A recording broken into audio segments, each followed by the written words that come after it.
Dumnezeu ne zâmbește. De ce ne zâmbește Dumnezeu? Ne zâmbește că ne iubește. Dacă ne iubește, nu poate să nu ne zâmbească. Ne iubește și ne zâmbește. Dumnezeu e Dumnezeul milii și al îndurărilor.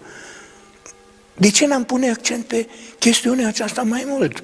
Credincioșii noștri se gândesc la Dumnezeu de multe ori ca la un terorist.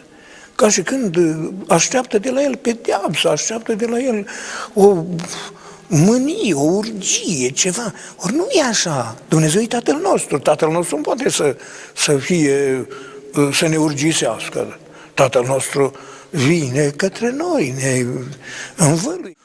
Inima lui de tată l-a îndemnat, l-a înghesuit să fugă către Fiul care s-a întors. Ei, așa trebuie să ne gândim noi la Tatăl nostru, Cel din ceruri.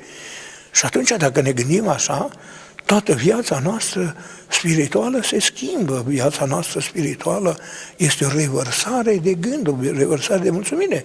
Și dacă Dumnezeu ne zâmbește nouă, și noi trebuie să-i zâmbim lui Dumnezeu. Adică în fața lui Dumnezeu trebuie să stăm cu zâmbetul pe buze. Și de ce să-i zâmbim noi lui Dumnezeu? Știți de ce?